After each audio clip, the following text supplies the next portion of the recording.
Hola, bienvenidos a Mamá 411 Podcast, un espacio semanal en español que ofrece información, recursos y sugerencias para padres criando hijos multilingües y multiculturales, a cualquier edad y en cualquier parte del mundo.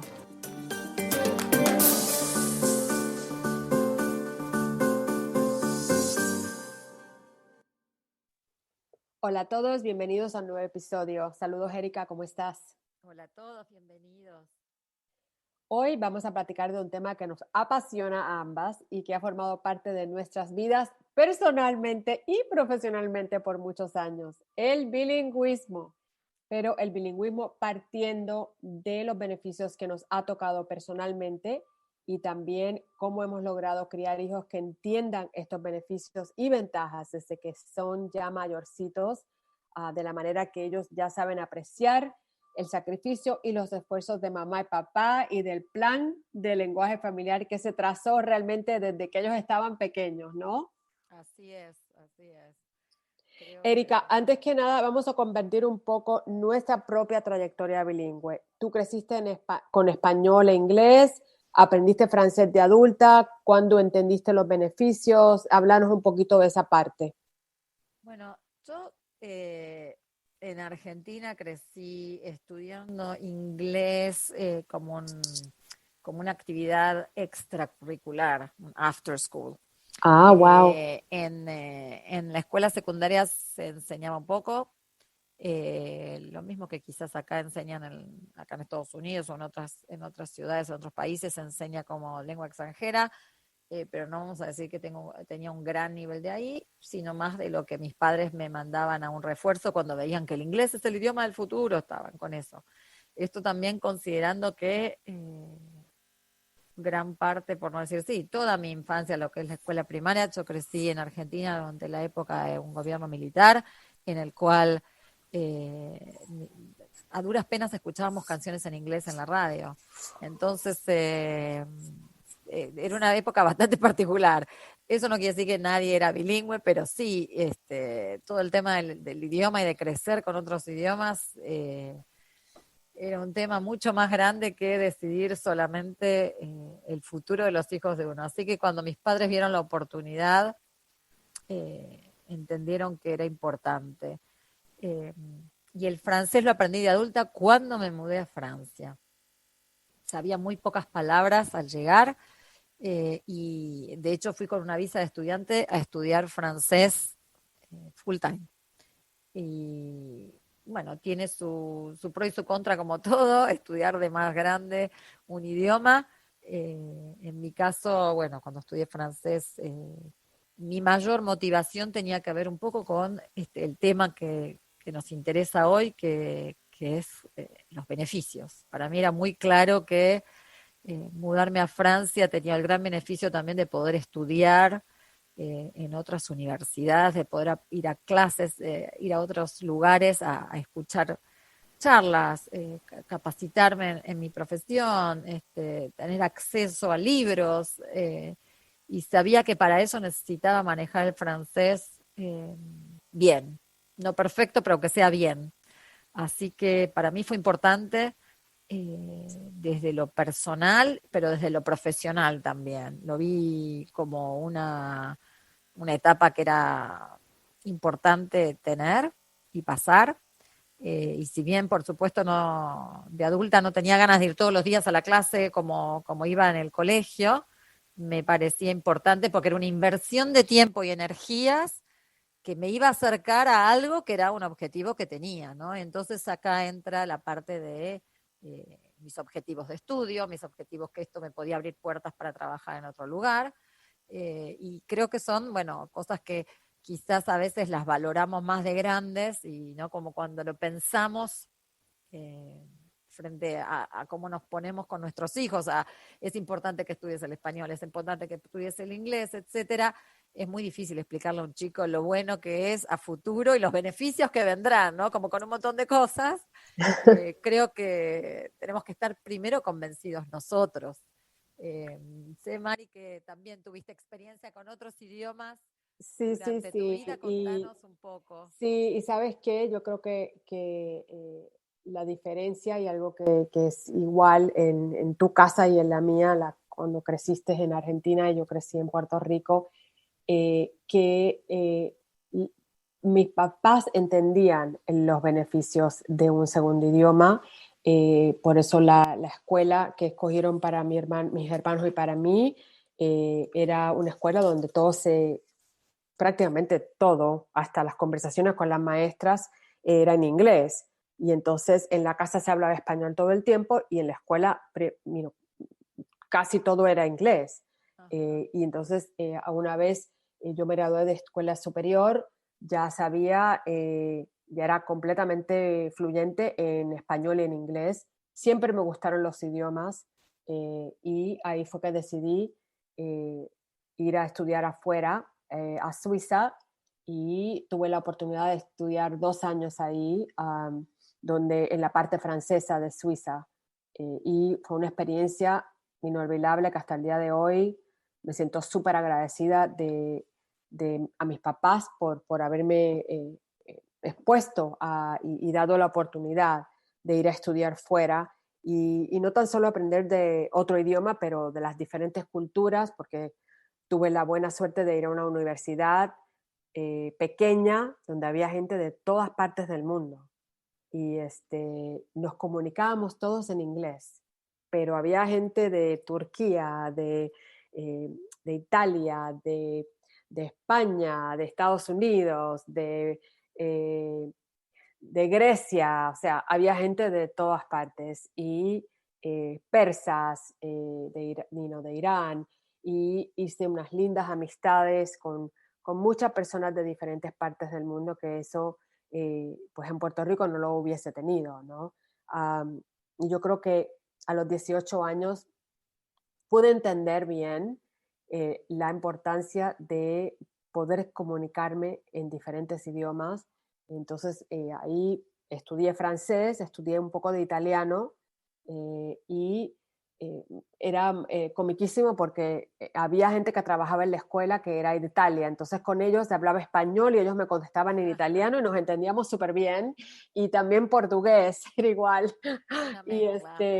pero me encantó, fue una experiencia súper linda y me concentré en el francés y hasta el día de hoy, o sea, no lo hablo todo el tiempo, pero sí estoy de visita, como hace unos cuantos años atrás que estuvimos en París, he estado en París 2 veces desde entonces y eh, es como correr bicicleta, ¿no? Te acuerdas rápido Despierta y, todo, y ¿no? puedes tener una conversación.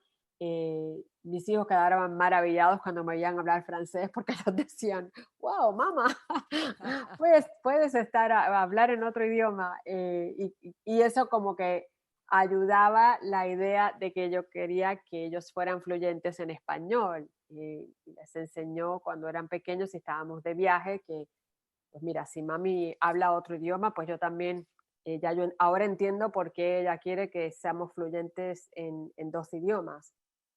Esa comunicación. Y siempre dije que español e inglés porque, mira, tiramos a los chicos en una parte del mundo y ahí van a poder defenderse o en español o en inglés. Muy cierto, creo que sí, es una herramienta, los idiomas son una herramienta fundamental. Bueno, desde nuestras miradas, sobre todo gente que vivimos en otros países, valoramos muchísimo lo que nos abre, ¿no? Son una herramienta realmente de apertura al mundo. No, y tú y yo hemos hecho muchos escritos al respecto, pero hablemos un poco de la transición que ocurre al mudarnos a otro país y añadir un idioma más a la vida de nuestros hijos, sobre todo si hay 2 idiomas en el hogar.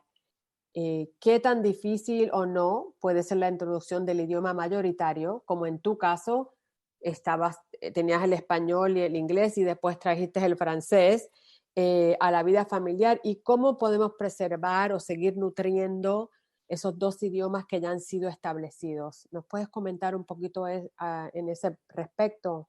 Sí, por supuesto.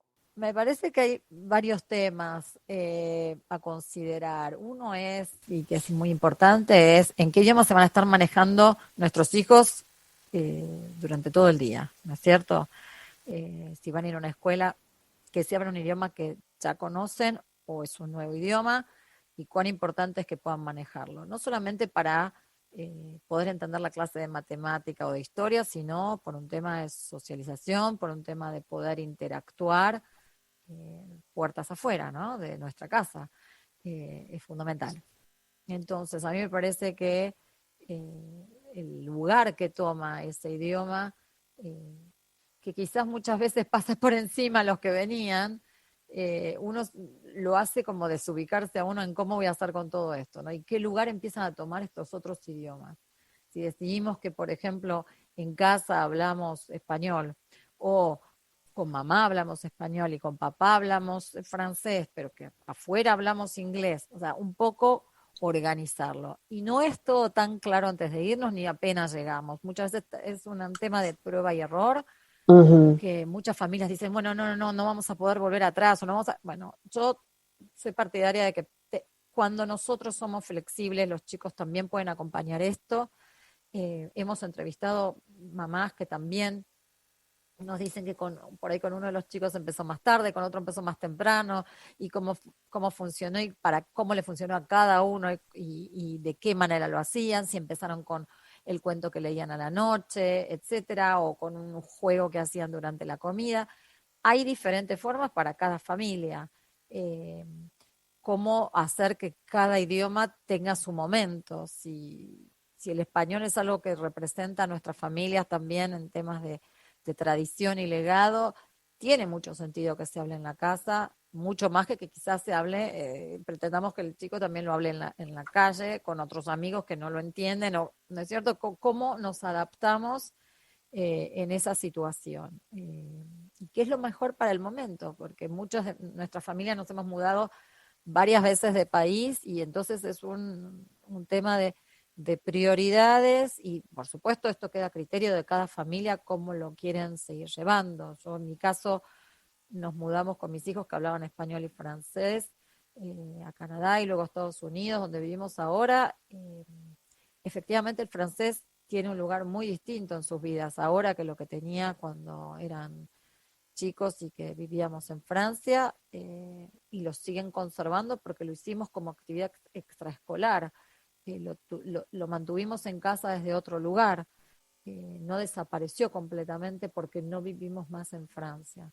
Entonces es un desafío sostener estas cosas y hay que ver qué prioridades y cuán importantes para cada familia.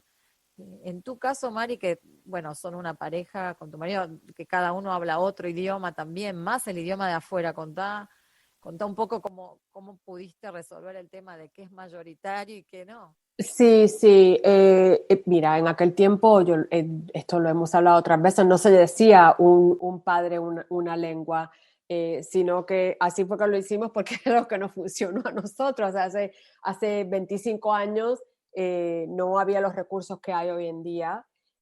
Yo te soy honesta y te digo que si hubiese tenido recursos a la mano, los chicos también hubiesen aprendido francés.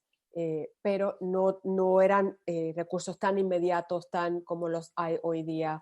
Y decidimos que, mira, ellos viven en un mundo donde se habla en inglés, el papá habla inglés, entonces mami les va a hablar español y con los pocos recursos que tenía, pues voy a seguir exponiéndolos al español. Así que yo creo que es un proceso de adaptación, es un proceso que cambia todo el tiempo, que tú lo evalúas de acuerdo al nivel de madurez del niño, al nivel de desarrollo del niño también. Y son muchas cosas que hay que tener en mente. Eh, eh, yo soy partidaria de que toda familia debe, lo más importante que hacer es que tengas un plan de lenguaje familiar. ¿Qué es lo que vamos a hacer?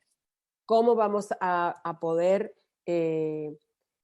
ayudar a los chicos a que valoren ambos idiomas o tres idiomas o en los idiomas que sean? Si vivimos en Francia, pues mira, obviamente salen por la puerta y van a estar hablando francés todo el tiempo, así que hay que honrar y hay que ayudarlos a aprender ese idioma, a ser fluyentes en ese idioma. Entran por la casa y pues seguimos con el español